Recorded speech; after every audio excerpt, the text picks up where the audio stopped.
is produced by John DeSando. Listen to shows and read reviews online at WCBE.org. I'm John DeSando. And I'm Mary Yerina. And this is It's Movie Time. Now, when you have a movie called The Wonder, Mary, is this about a miracle or something like that? Well, it could be. It's a movie, I think, that's about belief systems.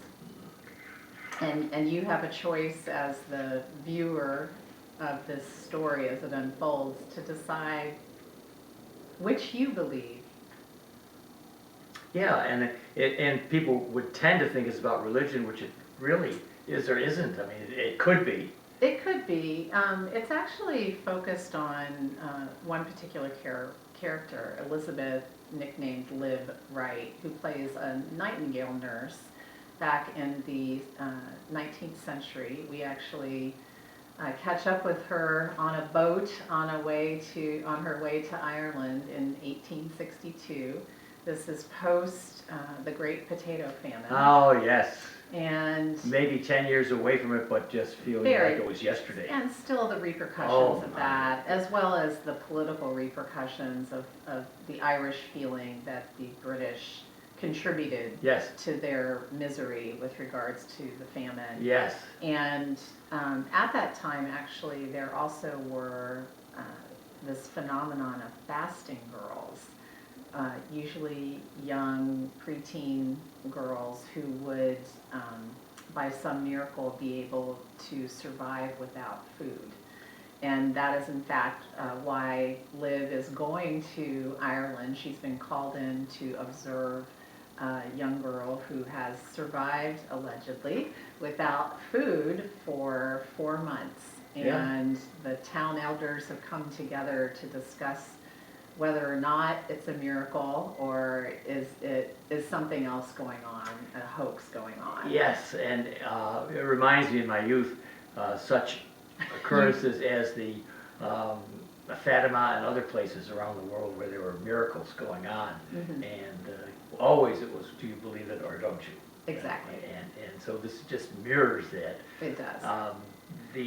And I love, I mean, it's a pretty simple tale when you think about it. That's really enclosed in a kind of thriller.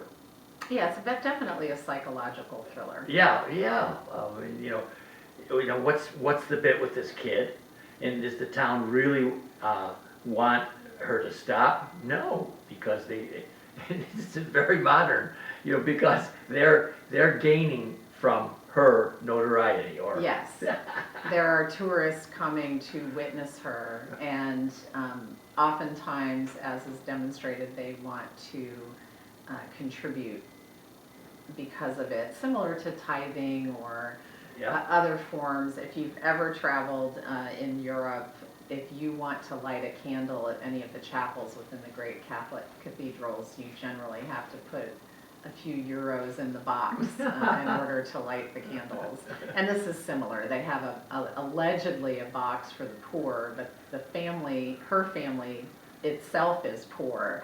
So I have a feeling that she is part of their income. Yeah, oh, definitely. And, it so resonates today. Right, and the family obviously has motivation to want for people to continue to believe that it's a miracle. Yes. And as is typical, you have this very patriarchal town elders. You think? That includes... I love the shot of them. all lined up in a row. All these guys, almost indistinguishable. We do have a priest, and we have a doctor. We have a doctor. We have a landowner, and there's a few other folks. And it's clear that they all feel very differently about Anna is the girl's name. And so in addition to Liv, the nurse who's called in, we have Sister Michael who's called in. I love that. The Catholic Church.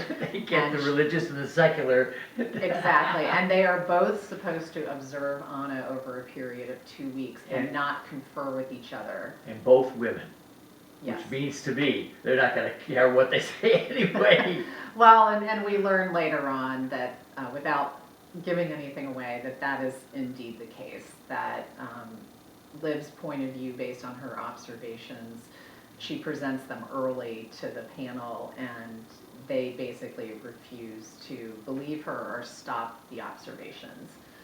They just want to continue with the status quo. I think the last part of the film, which we won't disclose, but is somewhat fabulous to me. That is, how it ends Right. is just odd. It's so unreal that's able to happen. That what they've done. Yeah. But anyway, But it is a story about belief. Yeah. And whether you believe this is a miracle or not. But it's also a story about, I think, especially in Liv's case and Anna's case, believing in yourself and believing that you have a future, especially in the environment in which they're in. I love these Irish landscapes. Oh, the cinematography in this is so beautiful. It's bleak. Oh, yeah. You know, you're out on these rolling hills / mountains, very stark, very isolated. Oh, it works though with the story, doesn't it? And it's very beautiful. Yeah, and it's the same with the Banshees of Inisfarin.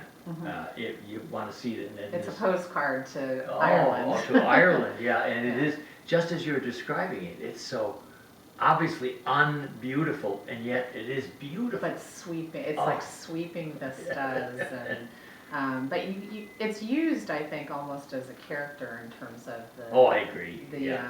The isolation and the distance. Yes. Even though you're in this community, how far away Anna's family actually lives. And we haven't yet talked about really the anchor of the entire film. And I thought we would. Yes, very good. You're timing it. You're getting really used to this. Your timing was impeccable. You trained me well. No, you are very good. Yes, we need to attend to Florence Pugh. She really, again, similar to Tar, which we talked about a few weeks ago, we have here, in this case, a younger up-and-coming actress who's already been nominated for an Academy Award for her portrayal of Amy March in Greta Gerwig's Little Women in 2019. And she really is in almost every single scene in this film, and she really carries it. And interestingly, I think what makes it a great role and why it's so fascinating is often there's not a lot of dialogue or significant dialogue in terms of, you know, the deep emotional speech about whatever her passions are or challenges are. And so it's really acted through, in some cases, minimal dialogue and just so much of her face and her physical expression. And it's really a tremendous performance for this young actress. Listen, she's the example of why I'm so in awe of fine film acting, because the camera is unforgiving. That is true. And if they will, such as they do here, linger on it more than normal, she has to do what you're talking about, and she does it. Yes. My only fear for her as an actress, and she's got to be a multimillionaire already, considering, and she has 4 or 5 productions already going on. She's in demand. Oh, she is in demand.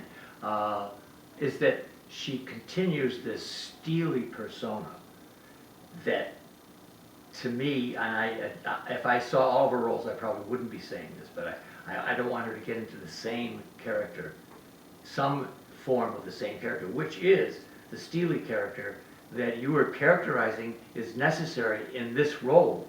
And she emotes, but she doesn't always have the dialogue to do that. It is really through her eyes, and her face, and but what a demand on a human being. And then I think, Mary, you change scenes. You could do one at the beginning. You could do next to it. You could be doing one at the end of the film. You know, they have to switch all the time because you're doing it in segments. Wow! Kind of like stage acting, which you and I love too. That's true. No, it's not. And I think she's also anchored by a new actress, although it's Keela Lord Cassidy, who plays Anna, the young fasting girl, who happens to be the daughter of the actress who actually plays her mother in the film. Yes. But Keela, I think, equally so, doesn't have a lot of dialogue and has to portray this young girl who is put in a position by her family to believe a certain way Yes. about her fate. And Anna, portrayed by Keela, is just as much an anchor and great counterpoint to Florence Pugh's Lib. Yeah, yeah. And as always, actors make the difference, the choice of actors. And I can see why directors are going after Florence Pugh. Now, Mary, already we're getting calls that people want us to do more about this, and the only thing I can tell them is you need to go to the WCBE podcast experience. Yes, and listen to more about this great film on Back Talk. On Back Talk. So Mary, what do you recommend? This is a Netflix production, so don't tell me you have to go out in your car to go anywhere. You could sit right at home and see this movie. That is true, although it was released limitedly in theaters, but it is definitely worth seeking out. And it's the first production by UK Netflix. Oh, great. So we do recommend it as a good night of substantial viewing. And for those of you who, like me, who may have been Catholic or former Catholic, the idea of faith has always been a very, very important consideration for me. And this does do it, in not a heavy-handed way, but it is a lot, as you would say, belief or faith.